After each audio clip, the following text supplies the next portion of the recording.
Now we will see the relationship between percentages and fractions. In the previous session, I had already told you that percentages can be considered as fractions whose denominator is equal to 100. Let me give you one very simple example. If I ask you what is 50% of 36, what will be your answer? 50% of 36? Maybe you will quickly tell 18. But at the same time, if I ask you, say, what is 87.5% of 96, then probably you will not be able to answer this question that quickly. So what is the point that I am trying to make, or what is the motivation behind seeing fractions? 50% of 36 you can quickly answer, but when I ask you what is 87.5% of 96, you may be taking certain time to answer this particular question. So what did you do when I asked you what is 50% of 36? When you said 18, probably you divided 36 by 2 and you said that the answer is equal to 18. So when I ask you 50%, you quickly divide the value by 2 and give the answer as 50%. And therefore, there must be certain similar method which can be applied when I ask you what is 87.5% of 96.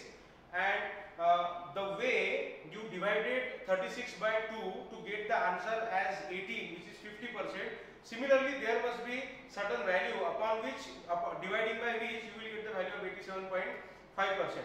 And such type of questions can be very conveniently solved with the help of what are called as fractions. Let us see various fractions and their percentage equivalents. So 1 by 2 means 50%. So whenever you want to calculate 50%, you are going to multiply the value by 1 by 2. Now multiplying something by 1 by 2 is similar to dividing it by 2. You divide by 2 or multiply by 1 by 2, it is one and the same thing. So 1 by 2 means 50%.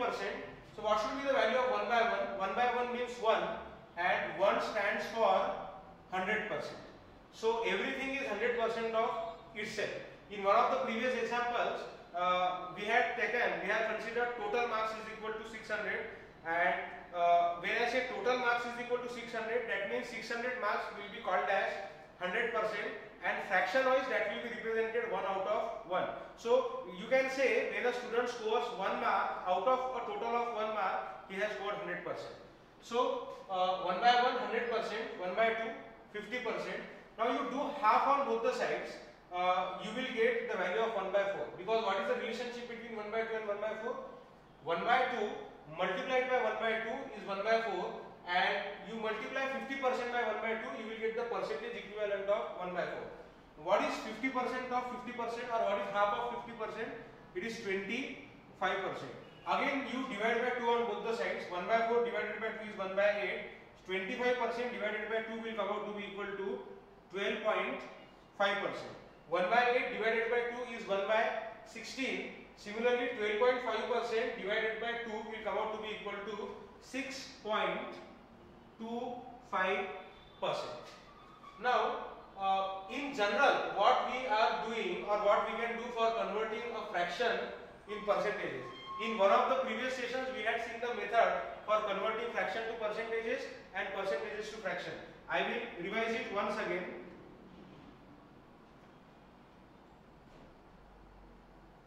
In order to convert fraction to percentage, what you need to do is simply multiply by 100. And when you want to convert a percentage into fraction, you need to perform the reverse action, which is called as dividing by 100. So here we are everywhere converting fractions into percentages. So everywhere we will be multiplying by 100. So 1 by 3 multiplied by 100, what it will come out? Let us see. That will come out to be equal to 33 and 1 by 3%. See, I will spend some time here. 33 and 1 by 3%. These are called as mixed fractions. Rather than writing down 33.33, I will write down 33 and 1 by 3. And how does that come out? So 100 divided by 3, 3 multiplied by 33 will be 99, remainder will be 1. And then we are going to write it down in the format of quotient and divisor by, sorry, not divisor, it will be remainder by divisor. Now in this particular example, the quotient is 33, remainder is 1 and the divisor is 3, so that will come out to be equal to 33. 1 by 3. Similarly, 1 by 5 multiplied by 100 will come out to be equal to 20%. 1 by 6 multiplied by 100, again similar process has to be applied. So we will perform the division here. 100 divided by 6. Now 6 multiplied by 16 will come out to be equal to 96. Remainder will be 4, and therefore when you convert it in the mixed fraction format, you will get 16 and 4 by 6. Now when you reduce 4 by 6, that will become 2 by 3. So this can also be written as 16 and 2 by 3. And therefore 1 by 6 will be equal to 16 and 2 by 3%. 1 by 7, you just remember, will be equal to 14.28%. You try dividing 100 by 7, you will get 14.28%. Similarly, 1 by 9 will come out to be equal to 11.11%. 1 by 10 is quite simple, that will be equal to 10%. 1 by 11 will be 9.09%. Now let us see how we can calculate 1 by 12%. We can directly calculate the value of 1 by 12%. Sorry, 1 by 12. See, 1 by 6 we have already calculated. You make half on both the sides, you will get the value of 1 by 12. So 1 by 6 into 1 by 2 is 1 by 12. Or if you divide 1 by 6 by 2, you are going to get 1 by 12.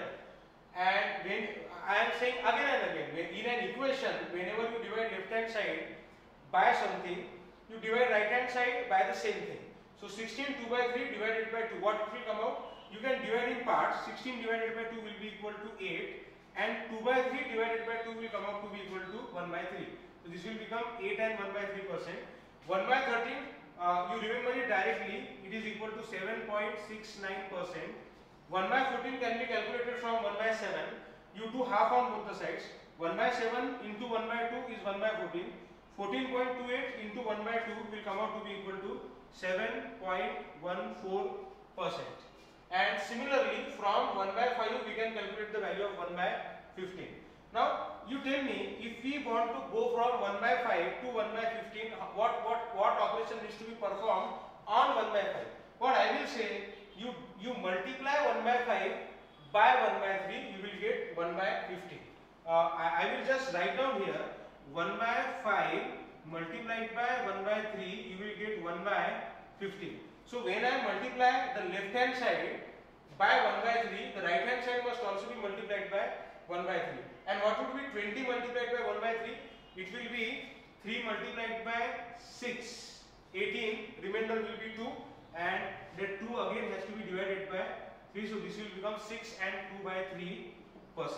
Now you should remember all these fractions and their percentage equivalents quite well, because we are going to use these fractions for solving very difficult problems in very less time. This is very powerful concept. A very large variety of problems in percentages can be solved with the help of fractions. Also, while solving questions in profit and loss, simple interest and compound interest, as well as ratio, proportion and variations, this particular concept will be very useful. I will revise once again how you can remember the value. 1 by 1 or simply 1 is 100%. Its half, 1 by 2, 50%. Again you do the half, that will be equal to 1 by 4, 25%. Again you do the half, 1 by 8, 12.5%. Again you do the half, 1 by 8 ka half is 1 by 16, and this will be 6.25%. So this is one track. Okay. Similarly, 1 by 7 and 1 by 14 you can remember directly. See, there is a small trick here when you remember 1 by 7. 7 multiplied by 2, 14, multiplied by 2, 28. So you can directly remember 1 by 7, 7, 14, 28, 14.28, and you do its half, you will get the value of 1 by 14, which is 7.14.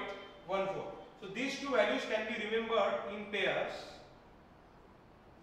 Apart from that, what we can say, 1 by 3, 1 by 6. Again they are related, because if you do half of 1 by 3, you will get 1 by 6. So this is one pair which can be remembered, 1 by 3 and 1 by 6.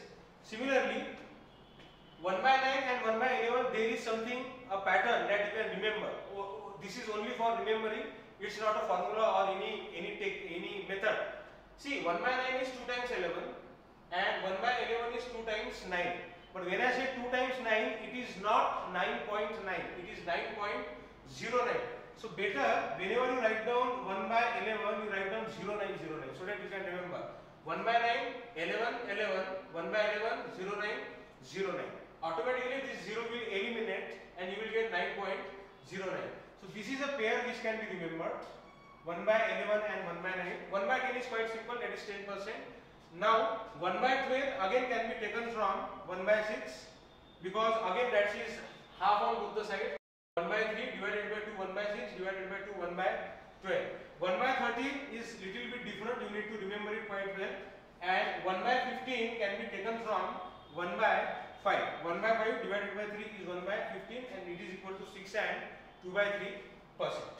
So in the next part you will see what are the applications of this concept of fractions and how fractions can be used to increment and decrement value by a particular